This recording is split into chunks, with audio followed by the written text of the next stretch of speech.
கரூர் துயரம் தொடர்பான வழக்கில் டெல்லி சிபிஐ அலுவலகத்தில் தாவேக முக்கிய தலைவர்கள் ஆஜராகியுள்ளனர்.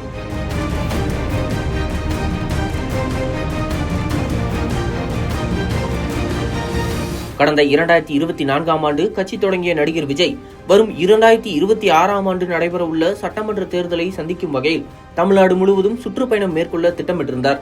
ஆனால் அவரது இந்த சுற்றுப்பயணத்தின் போது அவரின் ரசிகர்கள் காவல்துறையினரின் கட்டுப்பாடுகளை மீறி செயல்பட்டது சமூக வலைதளங்களில் கடும் விமர்சனத்தை ஏற்படுத்தியது.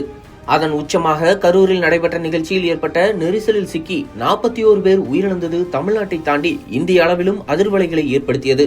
இந்த வழக்கு உச்சநீதிமன்ற உத்தரவின் அடிப்படையில் சிபிஐ விசாரித்து வருகிறது.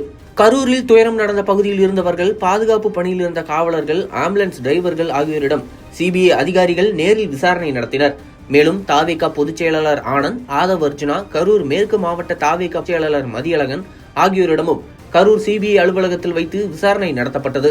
அதனைத் தொடர்ந்து இந்த விவகாரம் தொடர்பாக டெல்லி சிபிஐ அலுவலகத்தில் விசாரணைக்கு ஆஜராகுமாறு தாவேகா நிர்வாகிகள் ஆனந்த், ஆதவ் அர்ஜுனா, நிர்மல்குமார், மதியழகன் ஆகியோருக்கு சம்மன் அனுப்ப உத்தரவிட்டிருந்தது. அதேபோல அரசு தரப்பிலிருந்து விசாரணை அதிகாரிகளான கரூர் மாவட்ட ஆட்சியர், கரூர் மாவட்ட எஸ்பி, ஏடிஎஸ்பி ஆகியோரும் ஆஜராக வேண்டும் என்று சம்மன் அனுப்பப்பட்டிருந்தது. இந்த நிலையில் இந்த சம்மனை ஏற்று தாவேகா நிர்வாகிகள் ஆனந்த், ஆதவ் அர்ஜுனா, நிர்மல்குமார், மதியழகன் ஆகியோர் டெல்லி சிபிஐ அலுவலகத்தில் நேரில் ஆஜராகியுள்ளனர். மேலும் கரூர் மாவட்ட ஆட்சியர் தோஸ் தங்கையா, ஏடிஎஸ்பி பிரேம் ஆனந்தன், கரூர் நகர எஸ்பி மணிவண்ணன் ஆகியோரும் ஆஜராகியுள்ளனர்.